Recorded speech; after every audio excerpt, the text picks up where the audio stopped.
मित्रांनो, 2010 साली डायरेक्टर प्रियदर्शन घेऊन आले होते एक कॅरेक्टर ज्याचे नाव होते सचिन पिचकुले. आज हे पात्र म्हणजे कॅरेक्टर आणि अर्थातच तो सिनेमा म्हणजे खट्टा मिठाकडे कल्ट क्लासिक म्हणून बघितले जाते.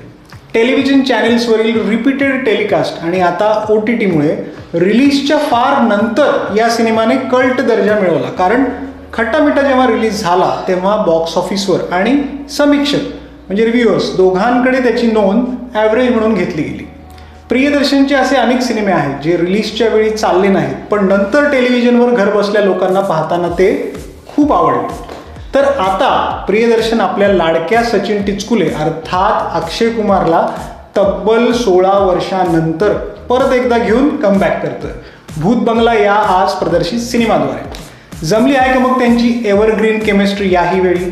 नमस्कार मित्रांनो, मी अजिंक्य उजळणकर आणि तुम्ही बघत आहात नवरंग रुपेरीच्या सिने जगतात तुम्ही आहात. आणि आज मी थोडक्यात रिव्ह्यू करतोय भूत बंगलाचा.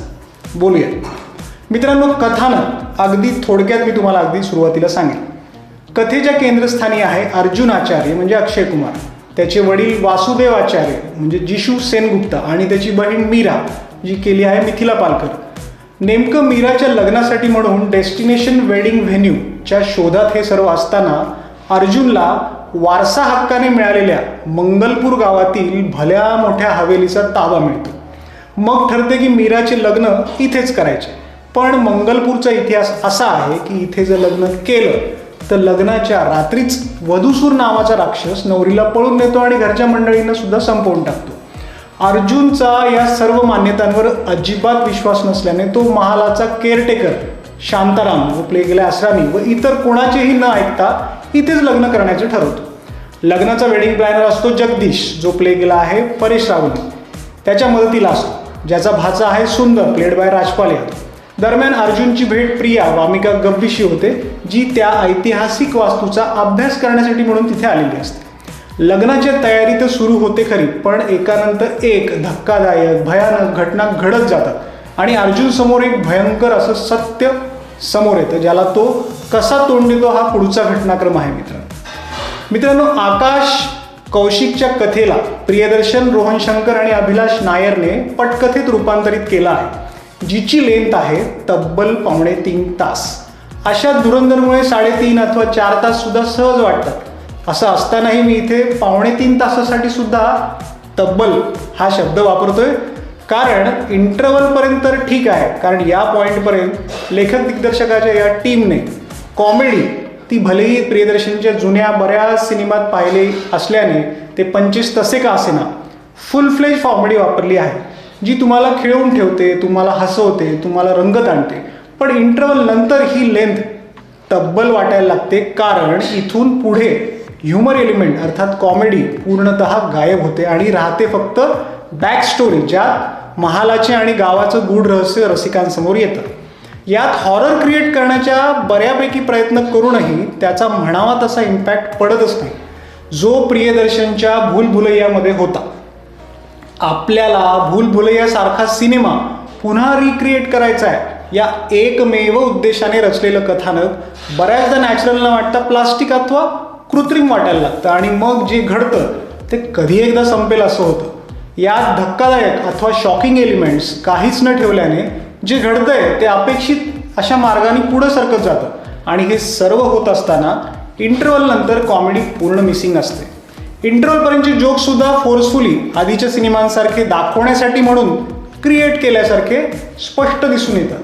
आपल्या आधीच्या या सिनेमातील हे जोक्स लोकांना खूप आवडले आहेत म्हणून ते तसेच्या तसे दाखवण्यासाठी मग कथेची गरज नसतानाही सिच्युएशन्स क्रिएट करून ह्या प्रयत्नात ही टीम लागलेली दिसून येते. रोहन शंकरचे डायलॉग्स चांगले आहेत पण कॉमेडीचे पंचेस तेच जुने वाटतात.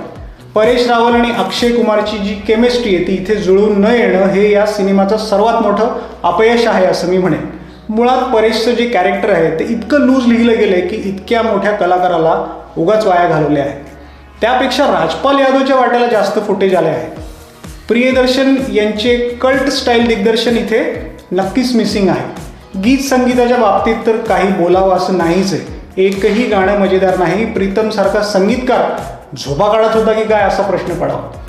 हॉरर सिच्युएशनसाठी वापरलेले जे VFX आहेत म्हणजे जे स्पेशल इफेक्ट्स आहेत ते ठीकठाक आहेत पण उत्तम नाही, थोडे स्वस्तातले वाटतात.